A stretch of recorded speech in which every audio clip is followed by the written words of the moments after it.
You may have spent years believing that your deepest wound is the thing that delayed your life. You may look back at what happened to you and see lost time, damaged trust, distorted choices, and versions of yourself that never had the chance to develop. You may believe your destiny begins only after you have healed enough, become stable enough, forgiven enough, or finally stopped carrying what was done to you. But this belief contains a hidden mistake. It assumes your wound stands outside your destiny, as if your real life is waiting somewhere beyond it. Carl Jung spent decades studying the strange way suffering can become organized around meaning. He saw that the psyche does not merely endure injury, it tries to transform it. Not every wound becomes wisdom, and pain does not automatically make you profound. Yet certain wounds become centers of gravity. They shape what you notice, what you fear, whom you try to save, what kind of truth you cannot ignore, and what kind of life eventually begins demanding you. The wounded healer archetype begins shaping your destiny when you can no longer separate your pain from your purpose.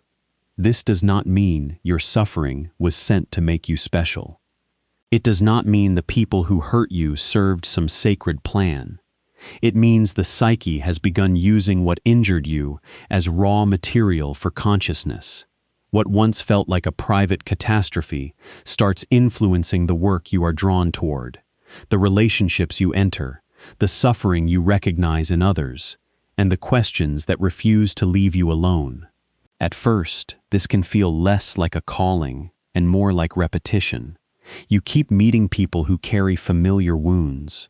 You keep becoming the one others confess to. You sense what is wrong before anyone says it. You notice the trembling beneath confidence, the loneliness beneath performance, the fear beneath control. You may not understand why people tell you things they have never said aloud. You may even resent it. Part of you wants a lighter life, one in which you are not constantly reading the emotional weather of every room. Yet the archetype does not announce itself with a clear instruction. It appears as a pattern.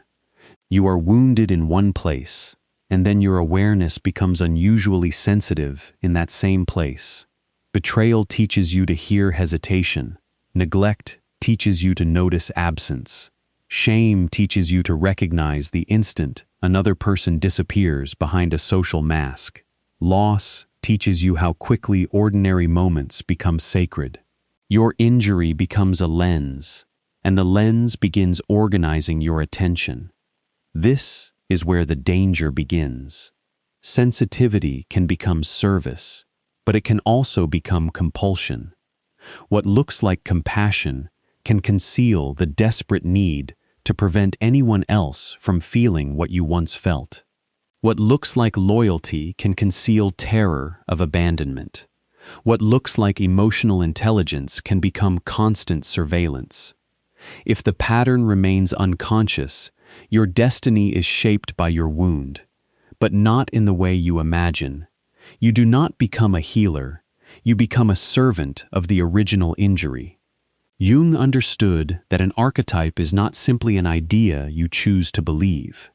It is a deep organizing pattern that can seize the personality and direct behavior from below awareness. When the wounded healer is active, you may feel called to care, guide, teach, protect, create, or accompany others through darkness. But until you recognize the wound at the center of the calling, you cannot tell where genuine vocation ends and repetition begins. A woman sits at the edge of her bed after midnight, staring at a message from someone who has ignored her for 3 days. Her thumb moves toward the reply box before she has decided what she feels. She writes reassurance, deletes one honest sentence, and sends a softer version instead. When the screen goes dark, she calls this compassion, but her body feels the old panic of having to earn closeness. The psyche repeats what it has not integrated, because repetition creates the illusion of another chance. You return to familiar emotional conditions, hoping this time you will produce a different ending. This is one reason the wounded healer can become trapped in relationships where care flows only in one direction. You are not merely trying to help the person in front of you. You are trying to rescue the earlier self who was left alone. What is at stake is not whether you remain kind. What is at stake is whether your kindness belongs to you. If you cannot refuse, withdraw, disappoint, or admit that you do not have the capacity to carry someone, then your care is not yet free. It is still governed by fear.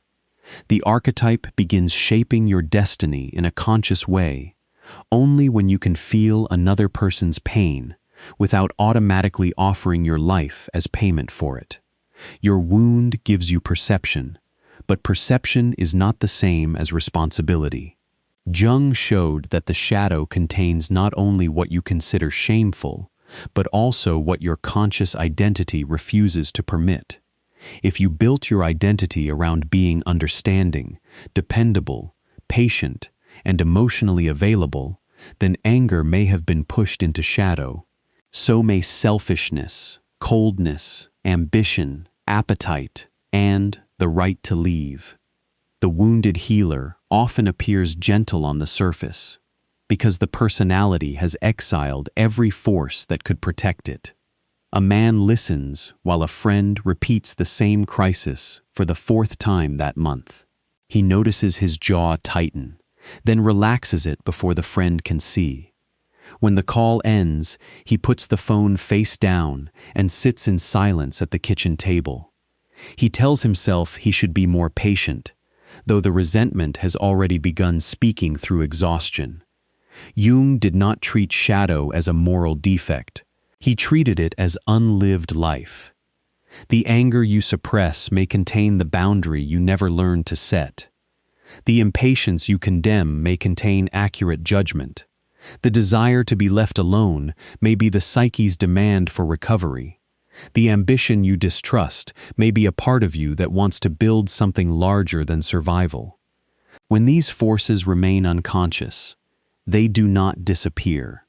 They return as fatigue, contempt, sudden withdrawal, or attraction to people who express what you forbid in yourself. What you have been calling emotional heaviness may be the accumulated weight of every protective impulse you refuse to honor. The wounded healer becomes dangerous when the wound turns into an identity. Jung warned against identification with an archetype because the personality can become inflated by forces larger than the ego. The healer identity offers a subtle form of inflation. It can make your suffering feel like proof of unusual depth. It can persuade you that you understand people better than they understand themselves. It can make being needed feel like confirmation that you matter. None of this requires arrogance in the ordinary sense. You may appear humble while privately depending on the role of the one who sees, carries, and understands. A woman notices that her friend has gone quiet during dinner. She waits until everyone leaves, then follows her into the hallway and asks what is wrong. The friend says she is tired, but the woman keeps asking until tears appear. Later, she feels close and useful, never wondering whether she listened to the answer she was first given. When the healer identity takes over, you may enter another person's inner world without permission, because your perception feels benevolent. You may interpret distance as hidden suffering, rejection as fear, and inconsistency as trauma that only patience can reach. You become loyal to your interpretation rather than the person's actual behavior. The wound teaches you to look beneath appearances, but without humility, this gift becomes intrusion. Jung's concept of projection is essential here. What you cannot own in yourself is often experienced as belonging to someone else. Your abandoned vulnerability may appear as the broken person you must save. Your unlived power may appear as the gifted person you must support. Your neglected child may appear in every emotionally unavailable adult who seems to need one final chance. You believe you are responding to them, but part of you is responding to a figure from your own unconscious. What you have been calling intuition may sometimes be memory wearing the face of the present. Your gift is real, but it is not pure. The most honest relationship to the wounded healer begins when you admit that care can contain hunger. You may hunger to be indispensable. You may hunger to be trusted with secrets. You may hunger for the gratitude that was missing when you first learned to care for others. You may hunger for moral innocence, the feeling that because you help, you cannot also control. These motives do not cancel your compassion, they make it human. Jung insisted that individuation requires the tension of opposites. You do not become whole by choosing the noble motive and rejecting the selfish one. You become whole by holding both without lying. You can genuinely love someone and still want them to need you. You can offer wise guidance and still enjoy being admired. You can feel called to healing work and still use that work to avoid your own uncertainty. Consciousness begins where purity ends. A counselor closes the office door after the final appointment and remains seated in the dim room. The client's story was painfully familiar, and the counselor spoke with unusual certainty. Now, alone, the certainty drains away. A notebook lies open on the desk, but the page reserved for personal reflection remains blank. The wound can become a professional language that protects you from experiencing it directly. You can study attachment instead of feeling your own loneliness. You can explain trauma while remaining estranged from your body. You can guide others through grief while keeping your own grief polished into insight. The mind becomes sophisticated, the vocabulary becomes precise, and still, the original pain remains untouched because it has been converted into usefulness. What you have been calling purpose may partly be the safest distance you have found from your own unfinished sorrow. The wound becomes medicine only after it stops demanding an audience. Jung's psychology does not ask you to erase the wound. It asks you to change your relationship to it. An unconscious wound insists on reenactment. A conscious wound becomes a source of discrimination. You begin to know the difference between pain that belongs to the present and pain awakened from the past. You notice when your body is reacting to this person and when it is reacting to everyone who came before them. You learn that intensity does not always mean truth. Sometimes it means recognition. A man receives a brief email from his supervisor asking to speak the next morning. His stomach contracts before he finishes reading. He spends the evening rehearsing explanations and imagining disgrace. Before bed, he returns to the message, reads the neutral sentence again, and places both feet on the floor. For the first time, he names the fear without obeying it. This is how the wounded healer develops discernment. The wound remains sensitive, but sensitivity is no longer sovereign. You can hear the alarm without assuming there is a fire. You can feel another person's grief without absorbing it as your assignment. You can recognize a pattern without forcing the present to complete the past. The scar becomes information rather than command. Jung's idea of the complex helps explain this shift. A complex is a cluster of emotion, memory, image, and bodily reaction organized around a theme. When activated, it can temporarily behave like a second personality. You say things you did not intend to say. You become younger inside your own body. You interpret neutral events through an old emotional law.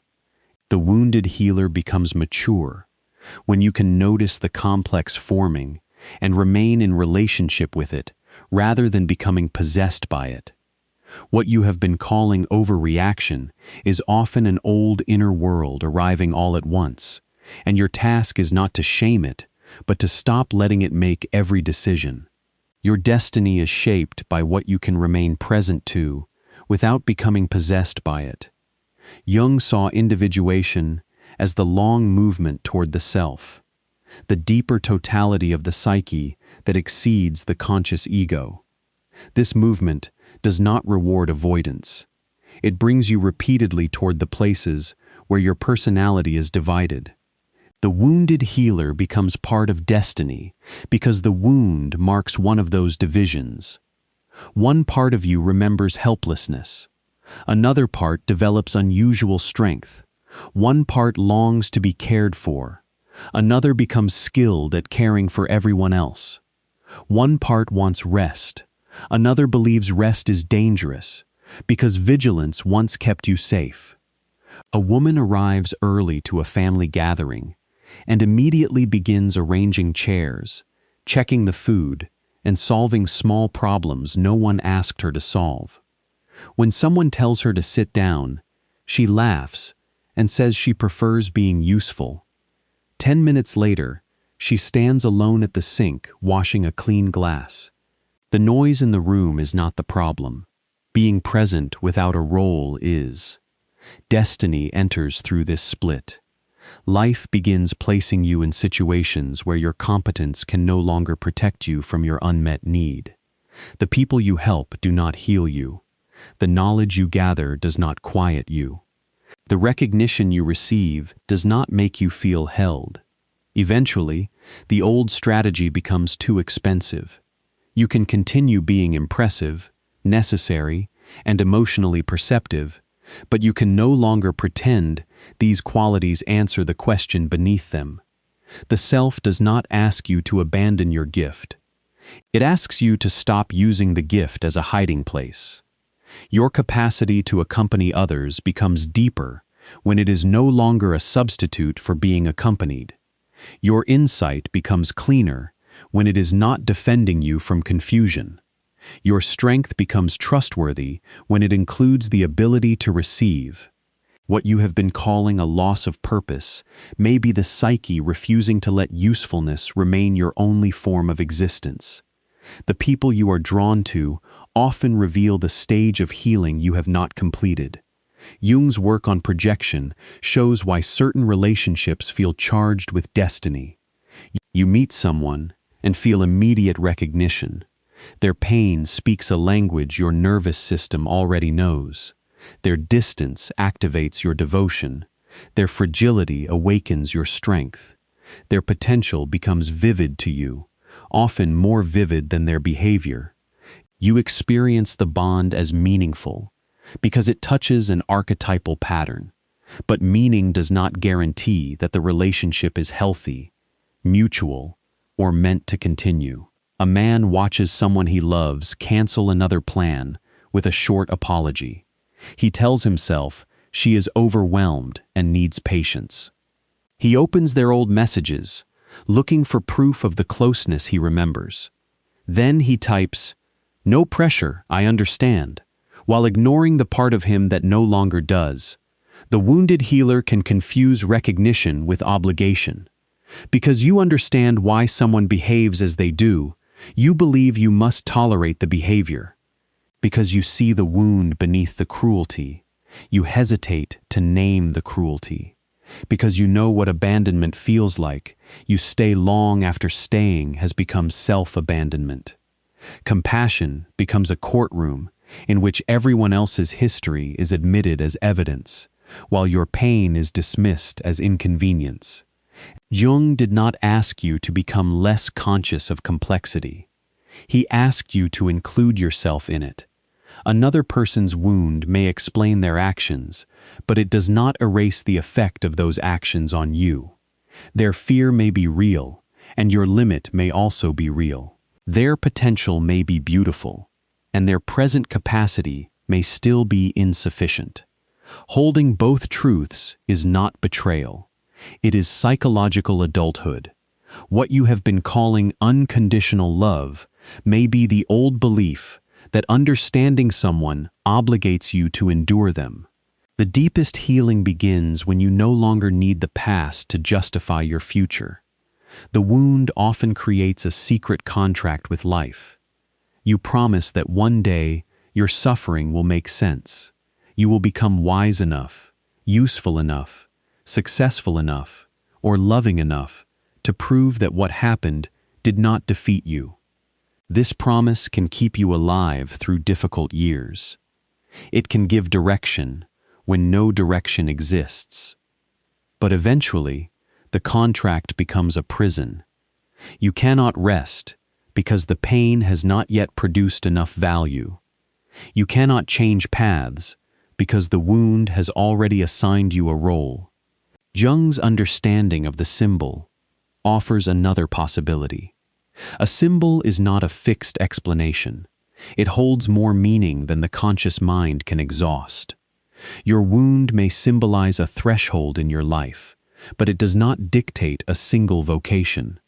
You may become a therapist, artist, teacher, parent, leader, advocate, or quiet friend. You may also choose a life that has no public healing role at all. The archetype is not asking you to build an identity around suffering. It is asking you to become conscious of what suffering awakened. A woman keeps a folder of applications for a helping profession she has discussed for years. She reads the program descriptions late at night and imagines finally becoming the person everyone says she should be. One evening, she closes the folder and opens a blank document instead. The relief that follows frightens her more than failure ever did. The wounded healer shapes destiny through an inner capacity, not a required job title. You may carry the capacity to sit beside pain without turning away. You may know how to name what others cannot yet articulate. You may create spaces where truth becomes bearable. But the form this takes must remain alive. The moment you force your life to prove the worth of your suffering, the wound has become your employer. What you have been calling destiny may be only one form of obedience, and the self may be asking for something freer. There is a further truth that is harder to accept. Part of you may not want the wound to heal because the wound has become the source of your belonging. People know you as the strong one, the perceptive one, the person who can survive anything. Your community may rely on your steadiness. Your family may depend on your emotional labor. Your work may reward your ability to enter painful places without flinching. Even your closest relationships may be organized around the assumption that you need less, recover faster, and understand more. Healing threatens this arrangement. If you stop overfunctioning, someone may accuse you of changing. If you stop interpreting neglect as hidden pain, a relationship may end. If you stop carrying the emotional atmosphere of a room, silence may expose what others have refused to address. If you admit that you are tired of being the one who understands, you may lose the identity that once made you valuable. This is the shadow beneath the healer. It is not merely the fear of pain. It is the fear of becoming ordinary. Without the wound, who are you? Without someone to rescue, where does your attention go? Without crisis, what directs your energy? Without being needed, what confirms your existence? Jung recognized that every major psychological transformation demands a sacrifice. Something real must be surrendered, because the old identity cannot accompany you into the new form of life. The sacrifice is rarely the wound itself. More often, it is the status, certainty, and belonging built around the wound. You may have to disappoint people who preferred your adaptation. You may have to leave roles in which your self-neglect was praised as devotion. You may have to become less available, less predictable, and less easily admired. A man sits in his car outside his childhood home, with both hands resting on the steering wheel. Inside, his family expects him to mediate another conflict. His phone lights up twice, then a third time. He does not turn it off, but he does not answer. The cost of staying in the car is immediate: guilt, accusation, and the terrifying sense that love may not survive his boundary. This is where the wounded healer stops being a beautiful idea. Your destiny does not emerge from how deeply you understand the pattern. It emerges from what you are willing to stop doing because you understand it. Insight without sacrifice becomes another form of self-protection. You can describe the archetype perfectly and still obey it unconsciously. The uncomfortable choice is not between compassion and selfishness. It is between conscious love and compulsive service. Conscious love can say no. It can leave. It can admit limitation. It can refuse to become the evidence that another person is redeemable. Compulsive service cannot do these things because its real purpose is not love. Its purpose is to prevent the old terror from returning. You may discover that some people only recognize you when you are useful. You may discover that certain relationships were held together by your willingness to absorb confusion. You may discover that what you called closeness was access, what you called loyalty was fear, and what you called purpose was a lifelong attempt to make pain pay rent. Nothing resolves at the moment you see this. The seeing may deepen the grief. You are confronted not only with what happened to you, but with what you built in response. You may need to mourn years spent earning what should have been freely given. You may need to mourn the fantasy that perfect understanding could turn unavailable people into safe people. You may need to mourn the identity that made you admired while keeping you unseen. The choice before you is specific. You must decide whether your gift will remain loyal to the wound that created it, or become loyal to the life now trying to emerge through you. Both paths preserve something. One preserves familiarity, belonging, and the moral certainty of being needed. The other preserves your aliveness. You cannot fully choose both. You are allowed to stop proving that your suffering made you valuable. You are allowed to let some pain remain meaningless in the ordinary sense.